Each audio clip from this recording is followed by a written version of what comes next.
My name is Jules Maaten. I'm a member of the European Parliament and I've just arrived here at Bangkok Airport together with my colleague Sarah Ludford and our assistants Isabella Marzullo, Jeroen Rijnen and Fleur Poets to look here in Bangkok and then later in Phnom Penh in Cambodia what the situation is like in the field of child sex tourism. Our group in the European Parliament, the Alliance of Liberals and Democrats for Europe, ALDE, has started a campaign on the website www.sayno.eu against child sex tourism. And we have information that the situation here in Thailand and in Cambodia is very serious. We're going to see with our own eyes what it is like and what sort of action we can take in Europe against this despicable type of tourism. More and more for Thailand, tourism is one of the main sources of income in the country. Thailand is the fourth biggest holiday destination in the Far East after China, Hong Kong and Malaysia. And it is at the same ranking as far as tourism revenues are concerned. However, sex tourism, especially involving children, plays a big role in these statistics. This phenomenon is helped by the indifference and complacency of the local population, which is happy to sacrifice their sons' and daughters' childhood for economic gain.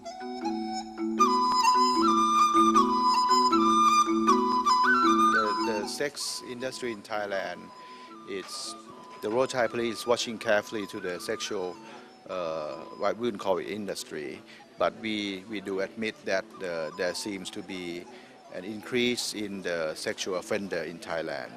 Definitely it's an increase. But Royal Thai police has set up and organized a specialized unit in trying to tackle the problem, and we're watching the problem carefully. If we have information, not a problem. A lot of times these people enter Thailand. As you know, Thailand is an open country. People come to visit. A lot of times they enter the country legally, and it's very difficult to determine their private affairs in Thailand. But if we have information from our counterparts, we would put them on a watch list, and if we find that they do something wrong, we will arrest them.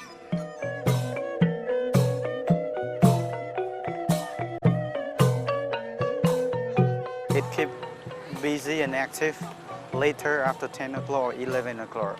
So our people will keep searching this area and trying to identify suspicious behavior. So usually there are, bad guy going on in this area and trying to make deal with all the children. And if they come into agreement, they will pick up the children from this place into a hotel or a guest house they like. And most of the street children here are usually willing to go with the foreigner if they agree to any amount of money that a foreigner offers.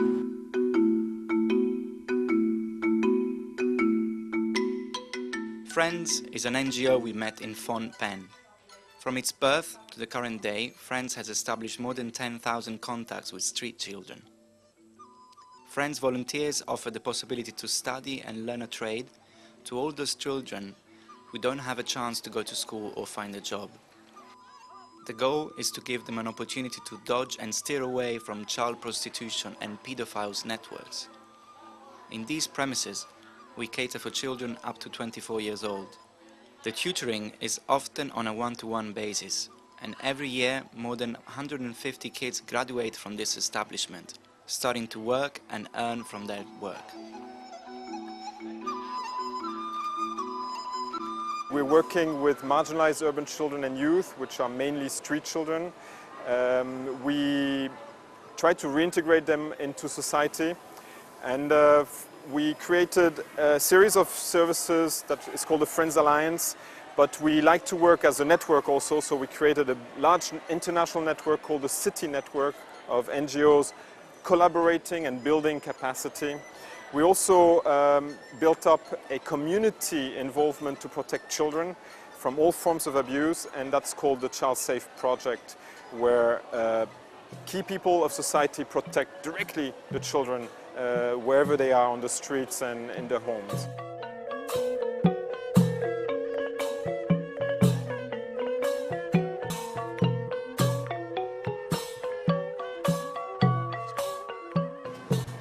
This is exactly the sort of initiative that we need. This is done by Friends International to show which restaurants and which hotels are safe for children. We need much more of it, and it needs to be publicized in travel guides. But it's an excellent start.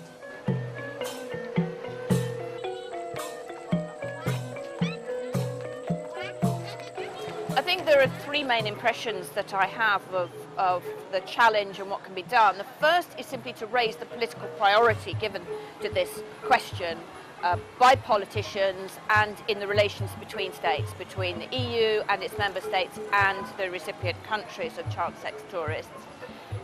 And that also is related to the whole status of women and children, where we talk a lot about it, but I think we have to have our institutions in Europe and our member states really make clear that it's a high priority. Secondly, we have to work to increase the capacity of the police to tackle the problem, and that's related to a number of things, the resources of the local police, the tackling corruption, which can happen as well, but also making the European police services more in cooperation with the local police.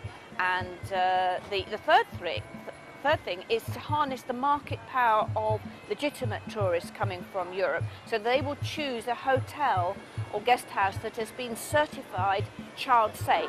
That's a system that local NGOs are working on.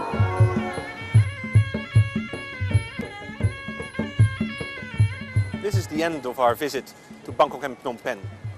We found that the situation of child sex tourism in these countries is much worse than we expected. It's much worse because pedophiles are organized in a much better way than we expected to do their business here. And it is worse because there are not enough prosecutions and not enough convictions. Much better work of the police here is necessary, fighting off corruption, much better communication between European police and the police here, and much better coordination between the police forces within Europe, because a lot there fails as well, and the European Union can play an important role. The situation of women and of boys and of girls in these countries has to be addressed as well. For example, better education and education for everybody. We have come to the end of this visit, and we believe very strongly that a lot has to be done to repair this situation. And you can help as well. If you sign the www.sayno.eu website, you will help in actually getting some action and for decision makers to stop talking. Let's work together to accomplish that.